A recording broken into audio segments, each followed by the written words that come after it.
kasih Pak Yongki, juga untuk semua yang mendoakan saya. Saya percaya Tuhan Yesus sungguh-sungguh Yehova Rafa. Ya. Pada sore hari ini kita akan belajar satu tema, jadikan keluargamu sebagai mahakarya terbesar. Saudara, pencapaian terbesar sebagai seorang pemimpin sejati di rumah, seorang ayah, seorang ibu, bukanlah seberapa banyak harta yang kamu kumpulkan untuk diwariskan kepada anak-anak kita. Melainkan ketika anak-anak kita mewarisi api cinta yang sama kepada Tuhan. Saudara, hidup kita bisa berdampak kepada orang lain. Tetapi terutama berdampak di tengah keluarga kita sendiri. Saudara,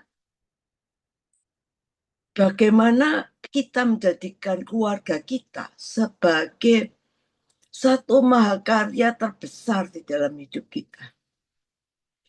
Kita akan baca dari kitab Hakim-Hakim 2 ayat 10. Ya. Ayat ini sungguh mengerikan, saudara.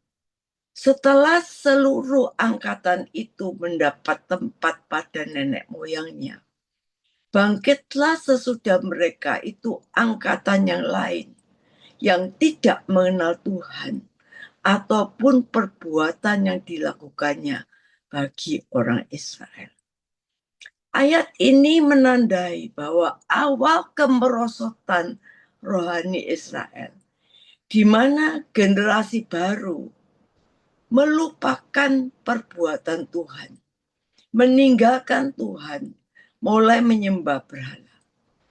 Saudara, poin-poin yang penting terkait ayat tersebut, bahwa ada kematian generasi setia, angkatan yang dipimpin Yosua, yang menyaksikan perbuatan ajaib Tuhan, telah wafat.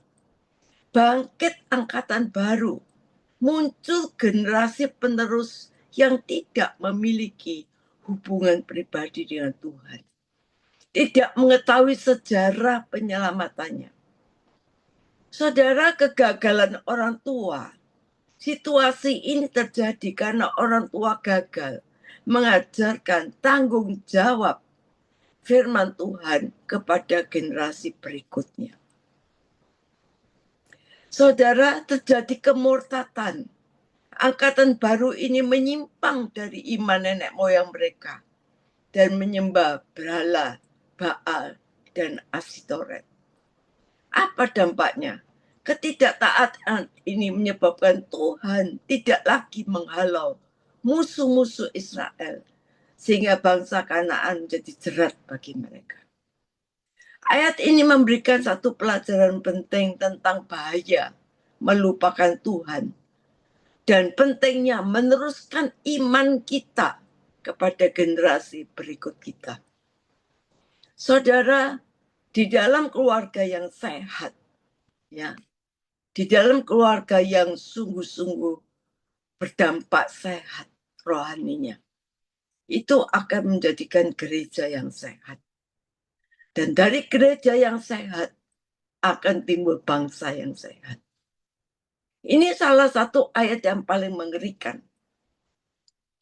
Dalam seluruh Alkitab adalah Hakim-Hakim 2 ayat 10. Bukan karena bangsa itu tidak pernah punya sejarah rohani. Justru sebaliknya. Bangsa ini mereka punya sejarah yang luar biasa. Mereka pernah melihat tangan Tuhan. Mereka pernah mengalami pelepasan, penyertaan Tuhan, kemenangan, perbuatan yang dahsyat dari Tuhan. Tetapi setelah satu generasi baru selesai, muncul generasi yang tidak mengenal Tuhan. Saudara, jangan sampai ini terjadi dalam kehidupan kita, di mana nanti generasi kita selanjutnya tidak mengenal Tuhan. Saudara, ini menunjukkan satu kenyataan yang harus kita hadapi dengan serius.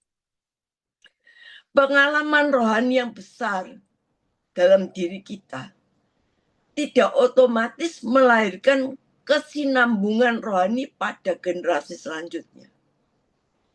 Satu generasi bisa sangat diberkati, sangat dipakai, sangat mengalami lawatan Tuhan. Namun tetap gagal jika tidak berhasil menularkan, ya, memberikan tongkat estafet, roh cinta akan Tuhan, roh takut akan Tuhan kepada generasi berikutnya. Saudara, masalah Israel ini bukan sekedar kurang informasi. Masalah mereka adalah tidak berhasil membangun sistem kehidupan yang membuat generasi berikutnya hidup dalam realita yang sama. Jangan sampai kita yang sudah melayani, kita yang sudah mengenal Tuhan, nanti generasi kita selanjutnya tidak mengenal Allah. Mereka memiliki sejarah, tetapi sejarah itu tidak berubah menjadi satu kultur. Mereka punya kisah, tapi kisah itu tidak berubah menjadi nilai dan value kehidupan seterusnya. Mereka punya mujizat, tapi mujizat itu tidak diolah menjadi cara hidup mereka untuk memprioritaskan Tuhan dalam segala-galanya dan lebih mengenal Tuhan. Itulah sebabnya kemerosotan bangsa dimulai bukan pertama-tama dari hilangnya ritual, melainkan dari hilangnya pengenalan yang hidup akan Tuhan. Saudara, ada perbedaan besar antara tahu cerita tentang Tuhan, mengerti prinsip tentang Tuhan, dan sungguh-sungguh mengenal Tuhan. Saudara, generasi baru Israel ini mungkin mendengar nama Tuhan, tetapi mereka tidak hidup dalam kesadaran akan siapa Tuhan. Mereka tidak memiliki referensi batin yang kuat tentang kekudusannya, kesetiaan Tuhan, kuasanya, tuntunannya atas hidup mereka. Akibatnya, mereka menjadi generasi yang mudah diseret oleh kultur di sekitarnya. Sehingga kalau di sekitarnya garang menjadi ikut garang. Sekitarnya cabul, mereka ikut cabul. Saudara, kalau kita tidak bisa meneruskan generasi rohani kita pada keturunan kita, saudara, media sosial ini akan menyeret anak-anak kita selanjutnya, generasi kita, untuk mengikut arus dunia, untuk mengikut arus kegelapan. Saudara, ini harus menjadi peringatan keras bagi kita. Kita bisa punya gereja, kita bisa punya keluarga, kita bisa punya pelayanan, kita bisa punya liturgi, kita punya aktivitas rohani. Tetapi kalau generasi berikutnya tidak dibawa masuk kepada pengenalan akan Tuhan yang hidup, menanamkan mereka berakar di dalam Tuhan, maka kita sedang menyiapkan kemerosotan dalam hidup generasi kita selanjutnya. Saudara, kemerosotan bangsa selalu dimulai dari kegagalan pemuritan dalam skala kecil. Ya. Jadi kemerosotan satu bangsa dimulai dari kegagalan pemuritan dalam skala kecil. Ketika rumah tidak lagi menjadi tempat pewarisan roh takut akan Tuhan, maka ruang ini cepat atau lambat akan dikuasai oleh dunia. Ketika keluarga tidak lagi menjadi tempat anak-anak melihat model hidup untuk mencintai Tuhan, maka dunia akan mengisi kekosongan itu dengan sistem yang salah. Generasi berikut ini tidak akan bertahan hanya dengan slogan rohani. Mereka harus melihat sesuatu yang nyata. Bagaimana orang tua mengambil keputusan, bagaimana orang tua menyikapi keuangan di tengah keluarga, Bagaimana menyikapi orang tua waktu menghadapi tekanan-tekanan dalam hidupnya. Bagaimana mereka meresponi berkat Tuhan. Bagaimana mereka tetap memprioritaskan Tuhan di tengah-tengah banyak pilihan keputusan dalam hidupnya. Kita harus melibatkan anak-anak ini. Saudara, karena itu kita harus membangun menara iman di tengah keluarga kita. Lewat pergumulan kita, lewat persoalan kita, yang Tuhan menangkan. Catat itu, berikan pada anak-anak kita. Supaya anak-anak mengerti, melihat dengan nyata bahwa iman ini terjadi. Dan jadikan itu menara iman di tengah keluarga. Sehingga kalau anak-anak kita suatu saat tersesat, maka dia akan melihat menara ini, saudara. Dia akan dipulihkan. Dia akan kembali berbalik kepada Tuhan. Saudara, bila hal-hal ini tidak kita wariskan, maka generasi-generasi selanjutnya akan tumbuh tanpa fondasi rohani yang kokoh. Mereka mungkin tetap religius. Mereka tetap ke gereja. Saudara, tapi tidak berakar. Mereka mungkin tetap aktif, tetapi tidak memiliki kedalaman rohani yang berakar. Sehingga fondasi kekristenan tidak kuat, mudah roboh. Kedalaman rohani ini penting untuk ditekankan, saudara. Kita lihat bagaimana Tuhan Yesus Allah memberikan satu pelajaran pada Yeskiel untuk dia masuk ke dalam air, masuk lebih dalam lagi, masuk lebih dalam lagi, selutut, sepaha, seperut, terus lebih dalam, kedalaman. Itu di mana Yeskiel diajar mengalami satu kedalaman rohani bersama Tuhan.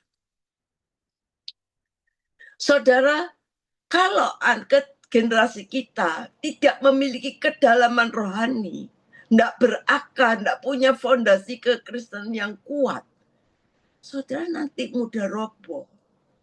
Kena kegoncangan dunia, kita nggak akan tahu apa yang terjadi di dunia ini.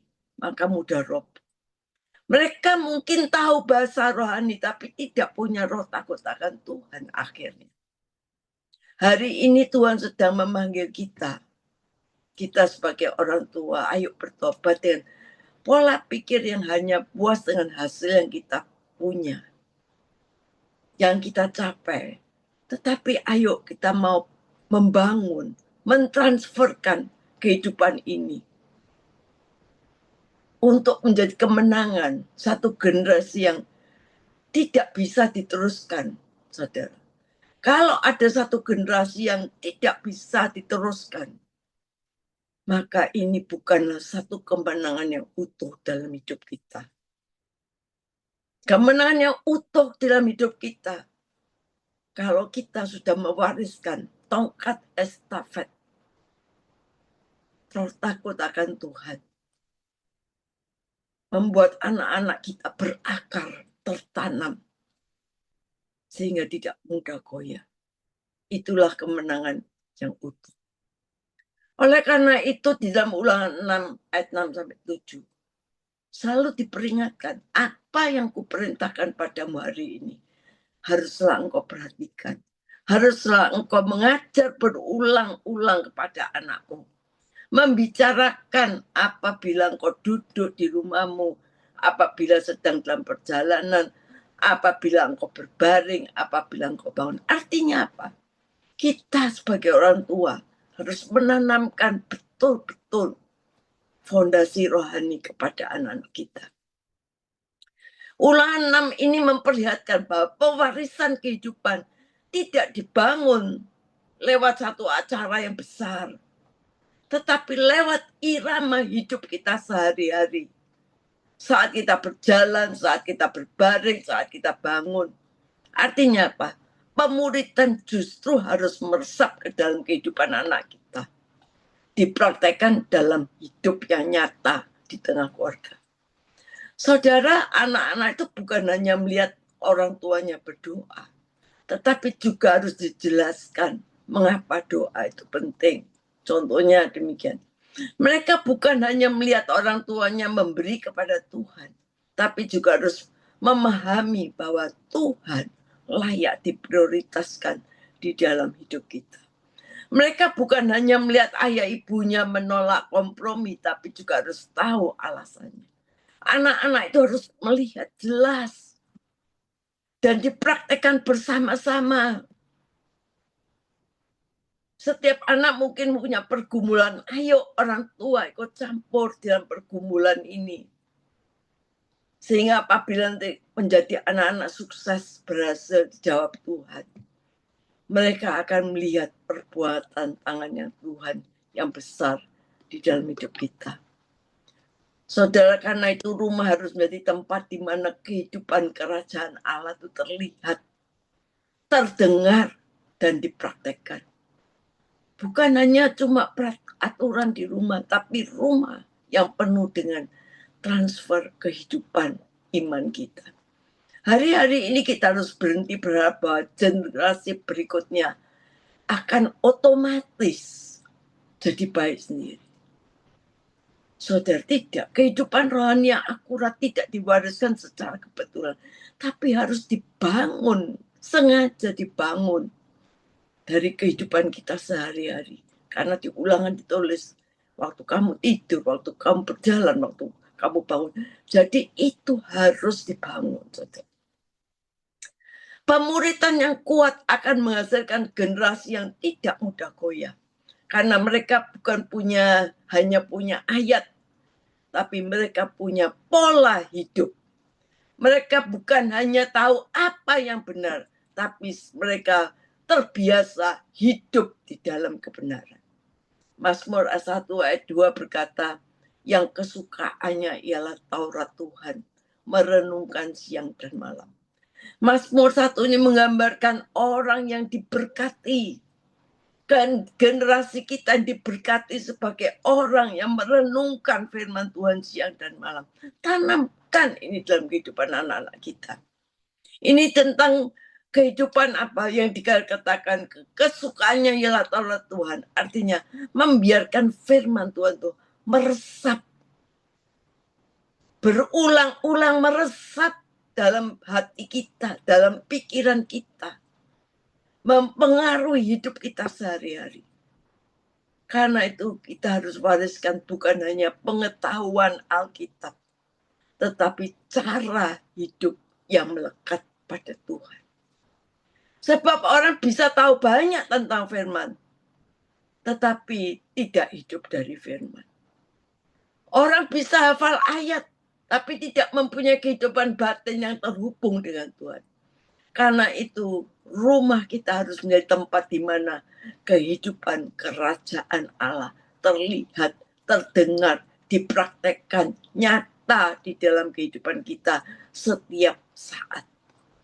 Saudara, kita percaya hari-hari ini kita harus berhenti berharap bahwa generasi kita nanti otomatis bisa baik sendiri.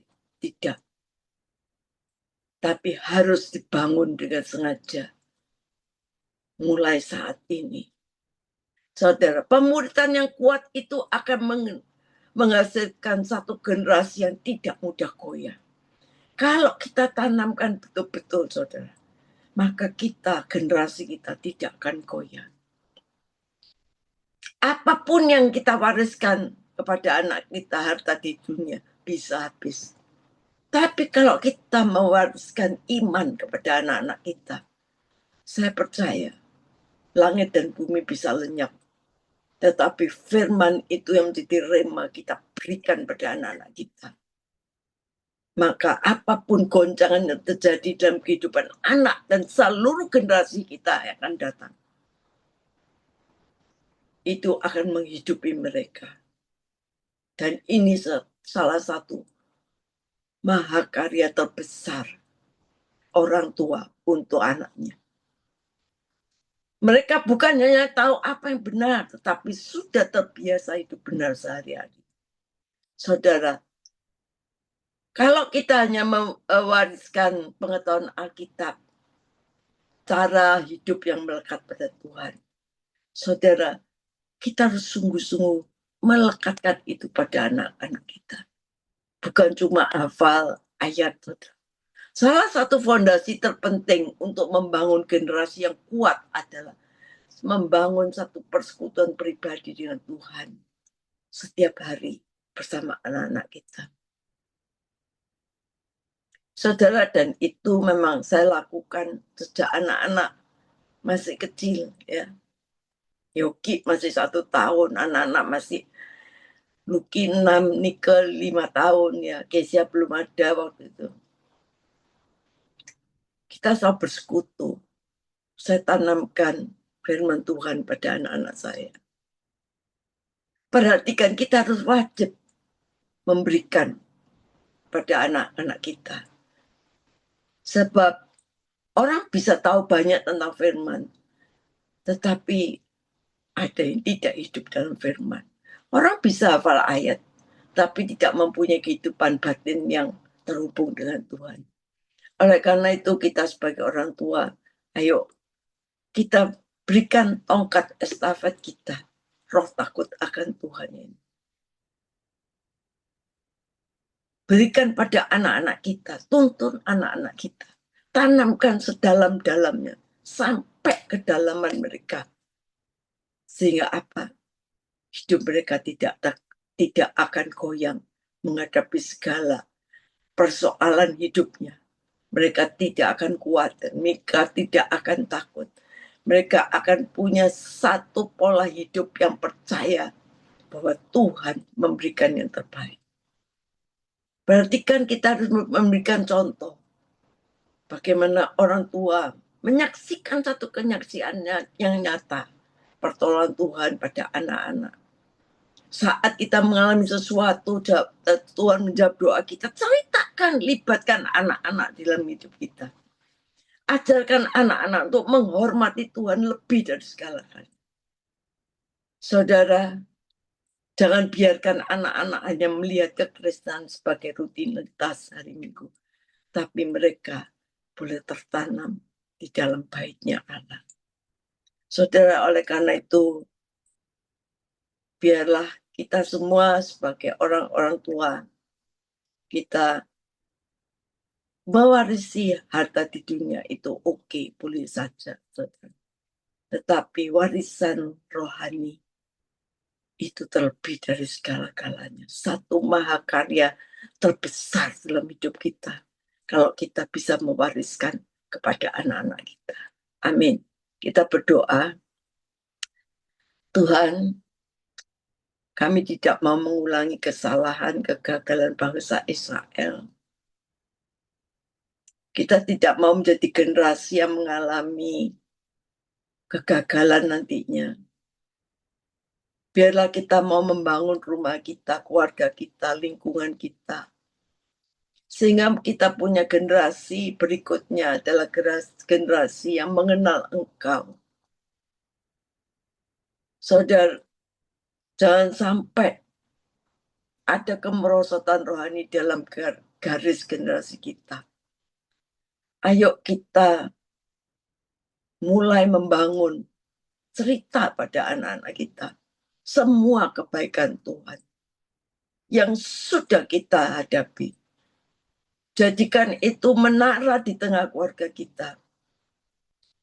Sehingga apabila anak-anak kita tersandung, apabila anak-anak kita mengalami kesulitan, dia akan melihat menara itu dan dia tidak akan takut. Dia akan berjuang maju bersama Tuhan. Seperti kalau orang tuanya menang, dia percaya dia bisa menang. Terima kasih Tuhan. Berkati kami semua yang pagi ini mengikuti Zoom ini. Kami percaya Tuhan, kami akan membangun satu generasi yang kuat, yang kenal akan Tuhan.